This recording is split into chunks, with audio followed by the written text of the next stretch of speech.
Nem sempre as coisas são previsíveis. A previsão do tempo diz que não ia chover hoje, que ia chover só amanhã. Mas que bom que a gente está aqui dentro. E é sempre uma honra, toda vez que eu vejo o pessoal do Museu Judaico aqui na nossa sinagoga, vocês deviam vir toda semana, e assim eu falaria para vocês toda semana isso, o quanto é uma alegria e uma honra receber vocês aqui na Betel, vocês que vêm da Betel para Betel, de alguma forma, do Museu Judaico, aqui para a nossa sinagoga, ainda mais vocês que são educadores e educadoras, que levam os nossos melhores valores para pessoas judias e para pessoas não judias. Vocês levam valores inspirados na tradição judaica, mas para o mundo inteiro, na forma de livros escritos, né? É bom isso também, muito bacana. Que bom que vocês estão com a gente. E, ao dizer isso, eu também digo para vocês todos que nós devemos ir até o Museu Judaico, presencialmente. Que o Museu Judaico seja a nossa segunda casa. Nós que somos da Betel, essa é a primeira casa.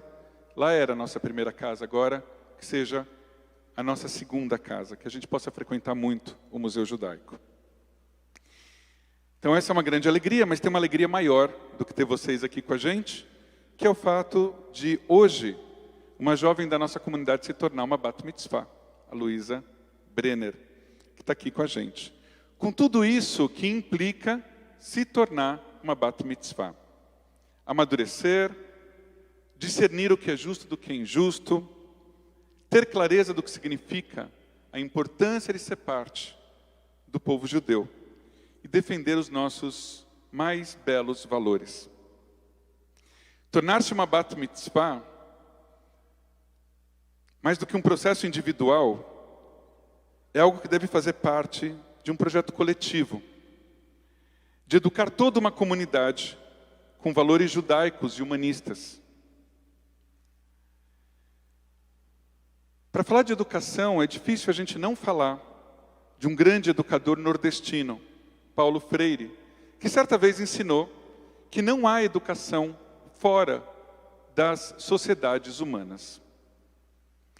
Ou seja, não é possível educar uma jovem tão preciosa quanto a Luísa e quanto outras jovens que estão aqui na nossa comunidade, presentes e assistindo o nosso Shabbat, sem que nós pensemos em envolver as suas famílias, sem que a gente pense que o processo de educação de uma pessoa envolve toda a comunidade da qual elas fazem parte.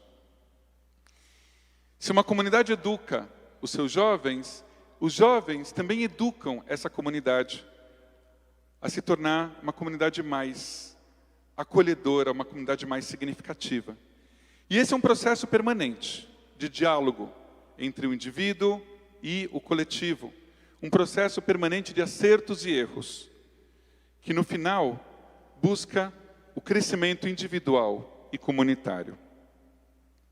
E que tipo de comunidade nós precisamos ser para que uma jovem como a Luísa, e como todas as outras jovens e outros jovens da nossa comunidade, se sintam em casa aqui e queiram continuar fazendo parte depois do seu Bar Mitzvah e do seu Bat Mitzvah.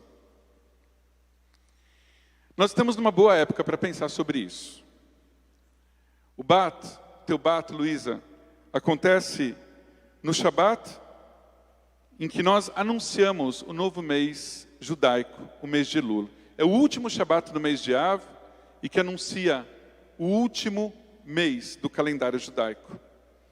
Elul abre um período de autoavaliação, mas de uma autoavaliação sincera, corajosa, tanto individual quanto coletiva. Da próxima quinta-feira à noite até o Yom Kippur, nós teremos 40 dias para examinarmos de perto as nossas imperfeições.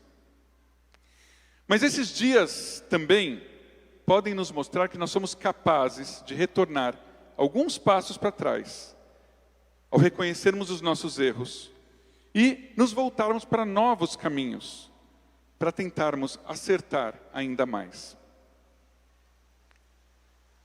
A Parashá dessa semana, Re'e, nos convida a olhar na mesma direção do início do mês de Elul.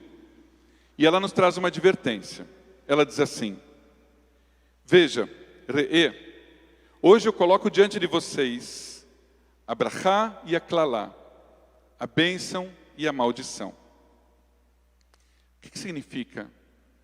Que Deus coloca diante da gente a bênção e a maldição.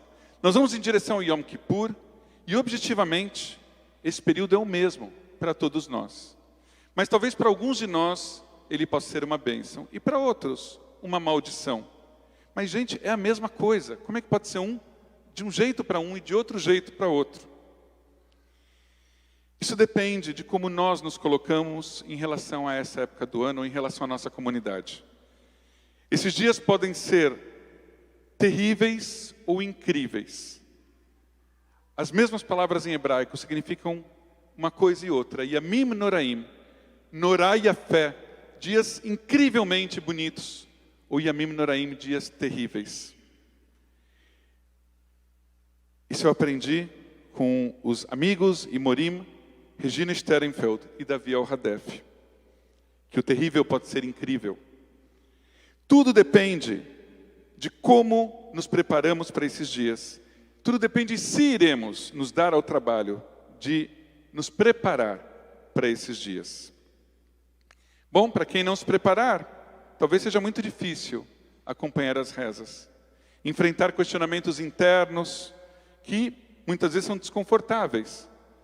Ou até mesmo, se não se prepararem para o jejum do Yom Kippur, ele vai ser difícil. Agora, por outro lado, se nós nos prepararmos para esse período, se nós desde já nos prontificarmos a entrar em contato com a nossa sinagoga, adquirir seus lugares com antecedência, pensarmos e programarmos esse momento. Se nós abrirmos o Mahzor que temos em casa, qualquer um deles, inclusive o da Betel, e entrarmos em contato antecipadamente com as nossas orações, com as leituras da Torá desse período, e principalmente se nós nos dermos ao direito de olhar para dentro de nós mesmos, com honestidade, mas também com compaixão.